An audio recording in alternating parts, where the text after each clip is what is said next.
am the Clit Commander!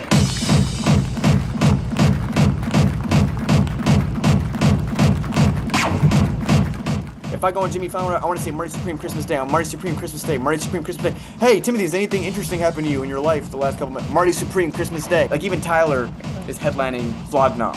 We should have the blimp go above Flognaw and rain ping pong balls. When I think heaven knows what, I think SWAT.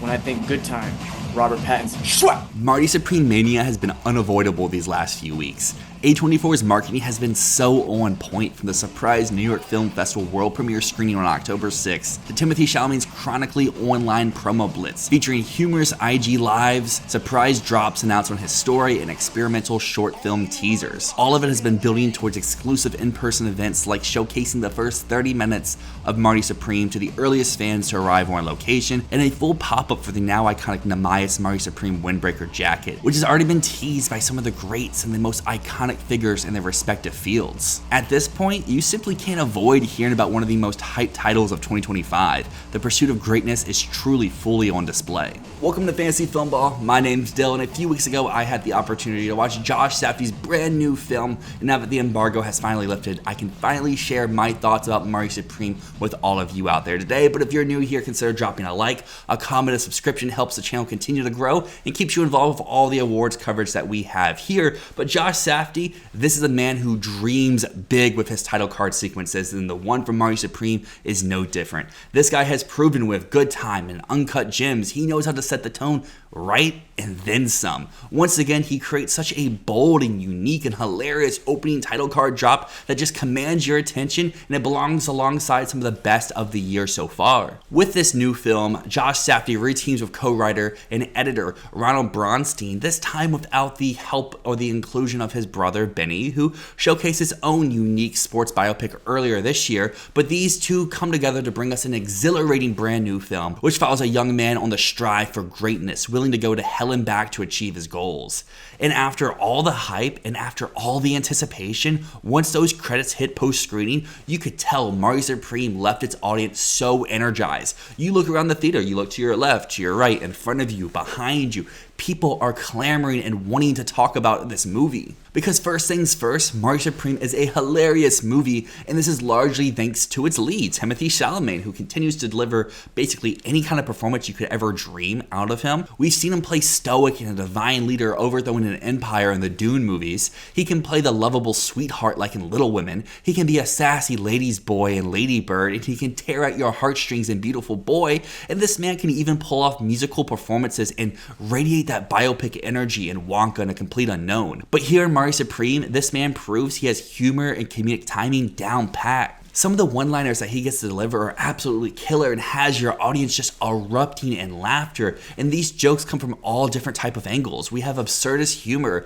we have racial jokes, we have body humor, we have sexual obscenities, and we have everything that you could think about in between. Timothée Chalamet is straight up Marty Maltastic inside of Marty Supreme, but sure, I can even admit, if you knew this character in real life, you would find him to be super annoying. But Chalamet's strive to achieve greatness is something that you can't really ever look away from. Chalamet inside this movie playing Marty just lands this perfect blend of unshakable confidence and maddening stubbornness, the kind of arrogant edge you weirdly just can never find yourself wanting to look away from. He keeps hurling himself inside of more and more chaotic situations that he could totally sidestep if, he just used his brain a little bit, but he commits to every reckless move with such conviction that you fully buy this performance and you fully understand this character. But in addition to Timothée Chalamet, the rest of this ensemble I find to be very fun. I've really enjoyed the recent rise of Odessa Zion's fame over the last few months. Until Dawn wasn't really a movie I loved, but she was definitely a shining light to help save that film for me, delivering some of the best laughs and playing really well into that final girl type narrative. And in the new Rachel Sennett HBO show, I Love LA, Zion steals the limelight again and shows just how well she can play such a high energy individual. In Marty Supreme, she's kind of playing a variation of that character, but one who's got a little bit more intelligence in the ways that she goes about manipulating those people around her. Zion gets some great laughs from the audience, and she even has a few moments where she gets to show off her dramatic chops. She's definitely a name to keep an eye out for whatever future projects she attaches herself to. I feel like this is someone who who's a star just waiting to blossom. Going all the way back to January when they were starting to film Marty Supreme and we get to see Timmy's new weird haircut, little mustache, and the campaign, I guess you could say, for Marty Supreme really started to kick off. One of the most talked about aspects with this movie is just how insane the casting really is. It's oddly perfect that this year the Academy Awards are adding a brand new category, being Best Casting, because this movie makes a strong and an amazing case for why it deserves to be alongside the first 5 nominees ever for this award. It's not just the pitch perfect casting of Timothée Chalamet in the lead, or attaching yourself to the rising star of Odessa Zion. It's the way that they pluck such random actors and found roles for everyone that just fits so well. Like Kevin O'Leary. We know him from Shark Tank. You know him as this millionaire douche. And guess what he plays inside this movie? A millionaire douche. Like, can we be any more on the nose in the best way possible? And then we have Tyler, the Creator, who's playing the goofy friend who's always the center of attention in whatever room that he's in. Again, pitch perfect casting. And since this is a Josh Safdie movie, you already know that he's pulling in random celebrities from every corner of the internet. We have athletes, we have models, we have actors that you haven't thought about in years, and he's giving them all just the right moments to shine. I've spent the majority of this review so far glazing Marty Supreme, but now it's time for a little bit of criticism because Josh Safdie and Ronald Bronstein just do not know how to write women. We saw how one-note they could be inside of Uncut Gems, and we know how uninterested they can be in them inside of Good Time. But here with Marty Supreme, both of the female leads feel so underwritten in a borderline derogatory way. Someone who I've not mentioned quite yet inside of this review, Gwyneth Paltrow, has been such a huge talking point about her return to film, how she's only been in MCU movies for the last decade or so, and inside of Marty Supreme, basically her only role is to sleep with Marty. And then with Odessa Zion, there's not much exploration to her character whatsoever. As I mentioned before, she's really great inside of this role, and this movie hints at dreams and goals that she might have, but anytime that we could have an avenue to go down to pursue any of those thoughts that may be going on inside of her head, the movie quickly jumps away to go into whatever narrative or plot point that only fits Marty's crazy endeavors and how he can gain his next buck. I would have loved to see how Safdie and Bronstein's screenplay gives some of these leading women some agency to their characters. And another critique I could have for Marty Supreme is something I kind of mentioned before, is just how unlikable Marty can be over these 2.5 hours. This guy is just such a little shit, and you struggle to find yourself really rooting for this guy on multiple occasions to achieve his massive goals, and oftentimes are kind of hoping for any of the awful situations that he puts himself and those around him in start to blow up in his face and he fails. But those are two small, minor issues to have with Marty Supreme, because overall, this is a movie I really do enjoy because it's such a well put together film. Marty Supreme moves at such an electrifying pace akin to like a missile, relentless in its journey, never giving you a real second to breathe. The anxiety the film sparks just keeps tightening as it gets further and further into the plot. From the electrifying original score by Daniel Lopatin to the typical Safdie style of suffocating visual choices, this time provided by cinematographer Darius Kanji, Marty Supreme is 100% the movie I believe that fans were hoping for it to be.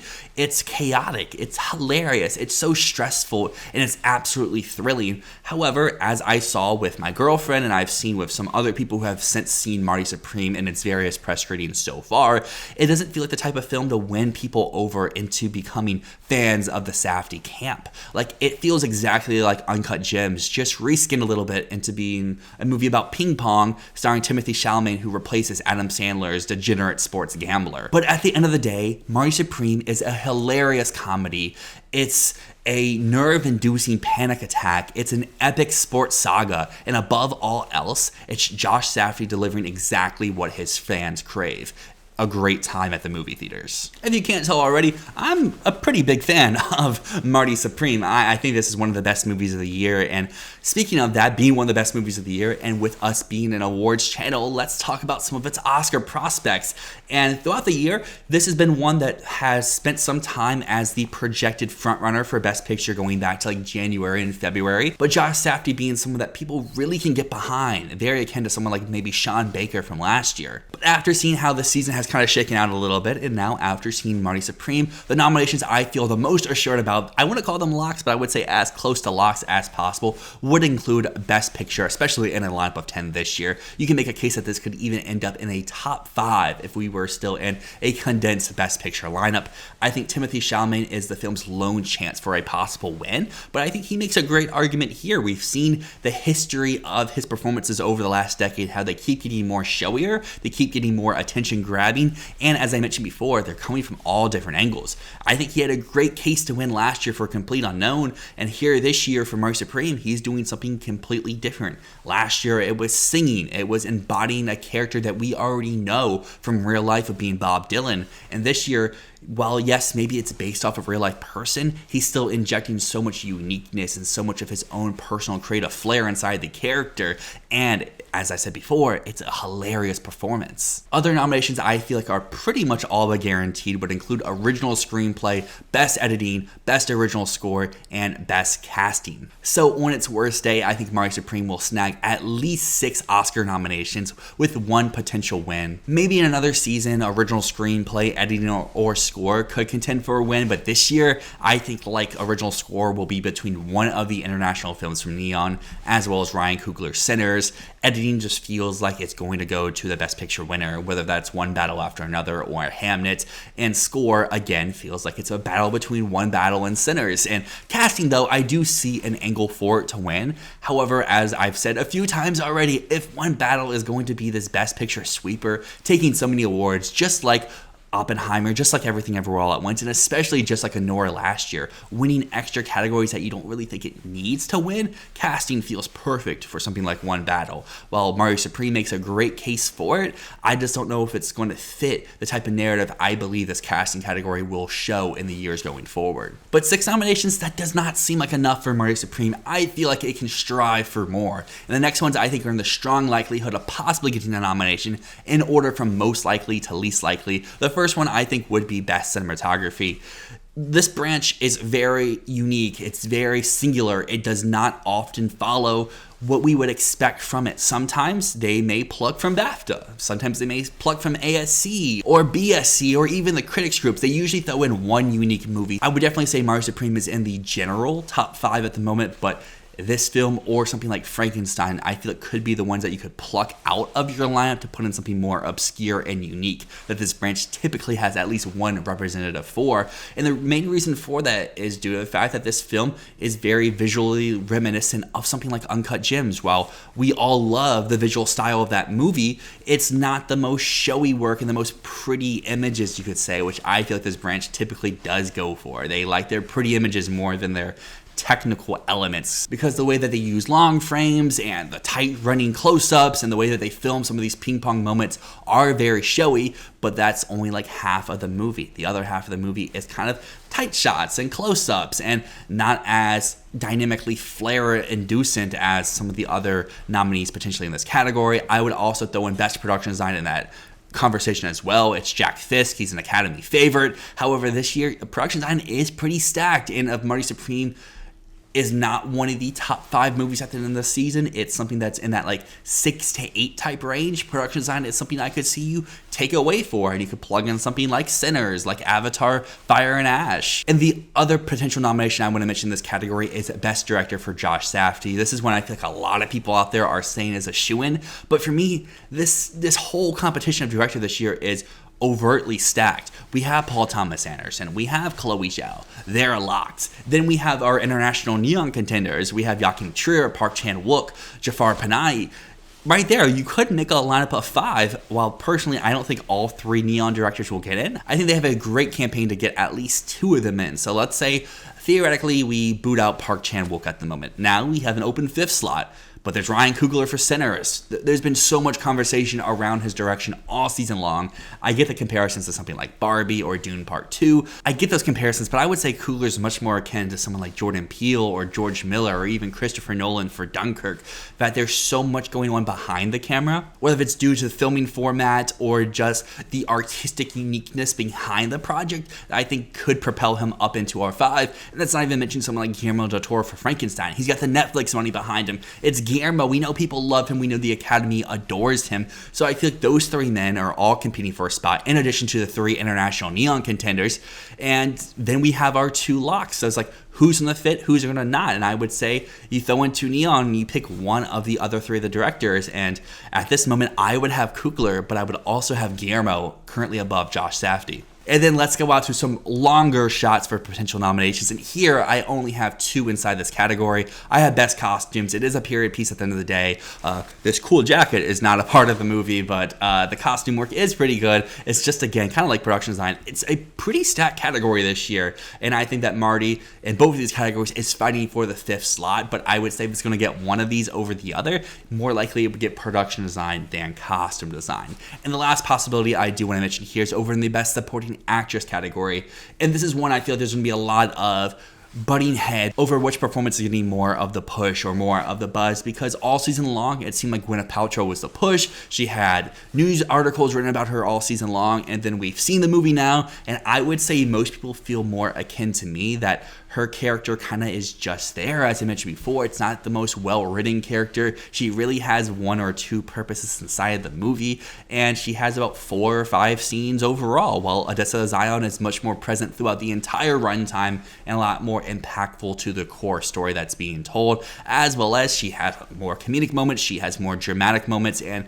she just has more energy and uniqueness to her performance. The issue there is Odessa is so young. She's new.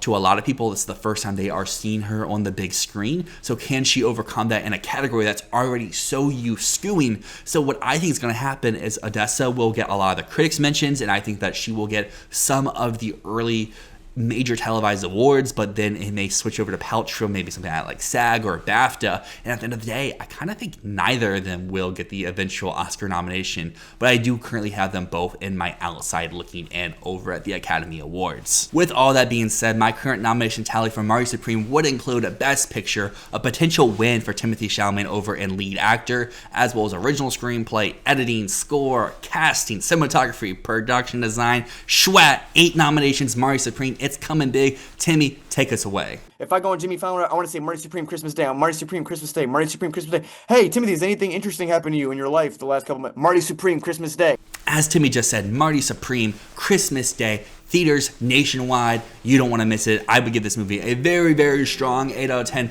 Much to love about it. Few small minor qualms, but a rewatch will probably help smoothen some of those aspects out. If you made this far inside the video, thank you so much. It means the world that you would want to hear my opinions on Marty Supreme. If you are new here, consider dropping a subscription. It will keep you up to date with all the award season coverage that's on the horizon. Award season is about to explode. We have televised awards, we have critics groups, we have everything on the horizon. Here in Fantasy Filmball, we'll keep you all up to date with predictions as well as awards news. As well as consider a like, it helps the channel continue to grow. And a comment, let me know if you are excited for Marty Supreme or if you've seen this movie.